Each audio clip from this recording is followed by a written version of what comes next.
आप लोग? स्वागत है आपका मेरे चैनल लगातार अपडेट पे। आज हम बात करने जा रहे हैं हाईवे के रोड एक्सीडेंट के बारे में। अभी हाल ही में कुछ दिन पहले हमारे हाईवे NH 722 पे से एक हमारे दोस्त चंदन कुमार का एक्सीडेंट हो गया और बड़े दुख के साथ कहना पड़ रहा है कि वो भी अब इस दुनिया में नहीं रहा। आप लोगों ने पेपर में पढ़ा ही होगा, तो 3 दिन पहले आया हुआ था और इसी के बारे में कुछ इधर ही के कुछ लोगों से बात करते हैं कि कैसे हुआ एक्सीडेंट। और करते हैं हमारे लगातार अपडेट पे आए हुए कुछ मेहमानों का। तो सैयद शहबाज, अस्सलाम वालेकुम। तो आज ही कुछ दिन पहले, जहाँ तक आपको भी पता होगा, सभी को पता है कि कुछ 2 दिन पहले हमारे दोस्त चंदन कुमार का मृत्यु हो गया रोड एक्सीडेंट के कारण। तो उस बारे में आपका क्या कहना है, वो कैसे हुआ और क्यों हुआ, कुछ बताएंगे हमें? बिल्कुल बताएंगे। जैसे कि कहने का मतलब है कि चंदन गाड़ी चला रहे थे, लेकिन चंदन की गाड़ी की स्पीड कम थी, फिर भी वो ट्रक वाले ने चकमा दिया। वो ब्रेक बालू पे लगा, बालू रोड साइड था, बालू पे ब्रेक लगने से अज्ञात चक्का स्लिप करने के कारण चंदन का एक्सीडेंट में मृत्यु पे मौके पे ही मौत हो गई। मैं बताना चाहता हूँ कि ट्रक जो चलाते हैं, जो कोइलवर से ट्रक चल के मुजफ्फरपुर जाती है, दोनों साइड आप जाएं और चेक करें। रामपुर महुआ से लेके मणिपुर तक दोनों तरफ ट्रक की कतार लगी रहती है, लेकिन कोई आता नहीं है, बोलता नहीं है कि हाँ ट्रक को साइड करें। अच्छा, और ये बात भी क्या सच है कि उन लोगों का गाड़ी बहुत तेज था या धीरे था, कुछ मालूम है आपको इस बारे में? इस मालूम में तो मैं बता रहा हूँ कि चंदन का गाड़ी कम से कम स्पीड रही होगी तो 30 या 40 की स्पीड में रही होगी। चंदन जब बालू पे ब्रेक मारा, उसकी गाड़ी की चक्के स्लिप करने की वजह से एक्सीडेंट हुई और रेलिंग में जाके टकरा गई। मृत्यु पे चंदन कुमार का मौके पे ही मौत हो गया। नीरज की भी घायल हो गए थे। और जैसे कि बताना चाह रहे, गाड़ी पे 2 आदमी थे। नीरज कुमार बहुत बुरी तरह से घायल थे और चंदन का मौके पे ही मौत हो गया। चंदन जब बालू पे चक्का स्लिप करने से चंदन का एक्सीडेंट हुआ। ऐसा एक्सीडेंट रोज देखा जाता है। आप मुजफ्फरपुर से रेवा तक जाएं तो सरकार क्यों कुछ नहीं करती? सरकार क्यों कुछ नहीं करती, इसके बारे में तो सरकार को वीडियो जाएगी, चाहे सरकार की तरफ वीडियो दिया जाएगा तभी तो होगा कुछ करवा। चलिए, बहुत अच्छा। लास्ट में आप जाते जाते सरकार तक क्या संदेश पहुंचाना चाहेंगे?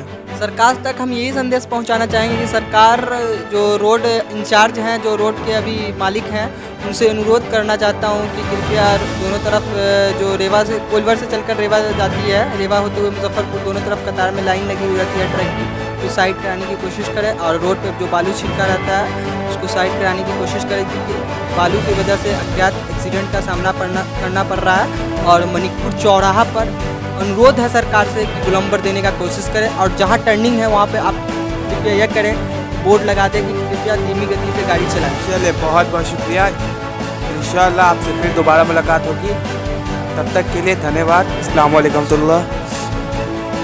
अब हम बताना चाहेंगे कि अब हमारे साथ एक नए मेहमान सैयद मुहाफिज जुड़ चुके हैं। आइए उनका मशवरा लेते हैं और जानते हैं क्या हुआ था उस दिन। हेलो, अस्सलाम वालेकुम रहमतुल्लाहि व बरकातुहू। वालेकुम अस्सलाम वरहमतुल्लाहि वबरकातुहू। खैरियत से? बोल रहे थे उस दिन हाल ही में हमारे दोस्त चंदन कुमार का एक्सीडेंट हो गया, तो उस मामले में आप कुछ कहना चाहेंगे? उस मामले में मैं क्या बोलूँ, सरकार तो कुछ कर नहीं रही है। सरकार के जो चमचे लोग हैं वो भी कुछ कर नहीं रहे हैं। इतने रोड बनाने वाले सब हैं, वो रोड पर आके बाद देखते भी नहीं हैं कि भाई रोड पे क्या हो रहा है क्या नहीं हो रहा है। रोड के किनारे इतनी बालू लगी रहती है, उसको साइड कोई करवाना नहीं आता है। सरकार से पैसे सब लूटते हैं, लेकिन कोई काम रोड पर नहीं होता है। देख लीजिए, आपको कल ही आप जाके देख लीजिए रोड पर बालू कितना है। और बात ये है कि इस मैदानी पुल पर से मणिपुर के बीच में अगर आप चले गए, पूरा धूल से अब गाड़ी कपड़ा सब हो गए, क्योंकि ट्रक की लाइनें इतनी लगी रहती है वहाँ पे। रोड पे एक्सीडेंट होने का बहुत डर रहता है उतना रोड। तो क्या इसको सुधारने के लिए सरकार कुछ नहीं करती? सरकार तो बहुत कुछ करती है, सरकार से मेरा कोई दिक्कत नहीं, सरकार तो बहुत कुछ करती है, लेकिन सरकार के बाद जो उनके चमचे लोग हैं वो कुछ नहीं करती। मतलब आप ये कहने वाले हैं सरकार पैसा देती है, लेकिन यहाँ आते जाते वो पैसा गायब हो जाता है।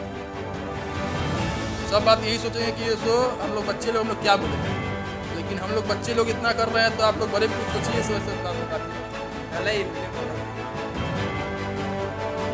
लास्ट तक आप सरकार को क्या कहना चाहते हैं? सरकार तक क्या आप अपना मैसेज, मान लिया कि अगर हमारा वीडियो वायरल हो जाए, ऐसा कुछ हो, सरकार देखे तो आपका क्या संदेश है सरकार? सरकार को मैं यही बोलना चाहूँगा, आप पैसा अगर देते भी हैं तो उसको बोलिए कि फ़ोटो चाहिए हमको, फ़ोटो दिखाओ, काम करने के बाद फ़ोटो दिखाओ तो मैं मानूँ। फालतू में पैसा उड़ाने का कुछ ही नहीं है। सरकार पैसे देती है, पूरा पैसा गायब। पैसा कहाँ जा रहा है? ना काम हो रहा है ना कुछ हो रहा है। पैसा कहाँ जा रहा है? बीच में सब चमचे लोग के अकाउंट में आ रहा है। सारे वही लोग खा रहे हैं, इसमें कोई दो राय नहीं है हमको, आपको लग रहा है। तो इसका मतलब कि जब तक सरकार एक्शन नहीं लेगी, जब तक एक्सीडेंट होता रहेगा, एकदम होता रहेगा। तो मतलब उस दिन के बारे में आप क्या कहना चाहते हैं? मतलब किस कदर मतलब एक्सीडेंट हुआ, आपको कुछ पता है इस बारे में? उस दिन मैं गांव में दोस्तों के साथ घूम ही रहा था और मैं नमाज़ पढ़ के निकला था। नमाज़ पढ़ के निकल के मैं टहल रहा था, उतना ही में मैं देख रहा हूँ कि सब दौड़ते हुए जा रहे हैं। बोला मैं क्या हुआ भाई? मैं भी थोड़ा गया तो उतने में लोग आ गए थे बाइक से। देखे कि उसका पूरा ये सब पूरा कटा हुआ था और रोड का जो किनारे का मतलब ये रेलिंग का जो होता है वो अंदर घुसा हुआ था। ठीक है, उसकी मौत हुई। मतलब रोड पे रगड़ाने के कारण? जी रेलिंग में रगड़ाने के कारण, क्योंकि रोड के किनारे इतनी सारी बालू रहती है, उसका कोई तो हद नहीं है। सेफ्टी व्यवस्था के बारे में आप कुछ कहना चाहेंगे? सेफ्टी व्यवस्था में इसलिए मैं ये कहना चाहता हूँ कि रोड पे जो ट्रक चलती है वो ओवरलोड ना हो। ओवरलोड ना हो। ये तो कि हकीकत है ओवरलोड कि बालू हम की वजह लोगों से। ने भी काफ़ी देखा है कि पूरा गाड़ी भरा रहता है बालू से, मिट्टी से और भी काफ़ी कुछ से।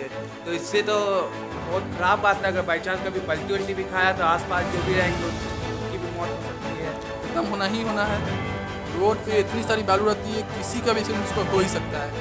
कोई भी अपना ब्रेक मारेगा वो गिरेगा, बालू इतना है। फिलहाल इस वीडियो को हम चलिए आपसे बात करके बहुत अच्छा लगा। आपसे फिर इंशाल्लाह मुलाकात होगी और हम बात करते हैं अभी कि इतना बालू है वो हम बताएंगे आपको कल सुबह रोड पे कितना बालू, वो हम आपको दिखाएंगे। अभी रात है, कुछ दिखाई नहीं दे पाएगा, इसलिए मैं कल आपको सुबह को आपको दिखाऊंगा ये चीज़, ठीक है। और आप लोगों से हाथ जोड़ के गुजारिश है कि वीडियो को ज़्यादा से ज़्यादा शेयर करें, चैनल को सब्सक्राइब करें, वीडियो लाइक करें। मैं अमन कैमरामैन गोलू के साथ लगातार अपडेट।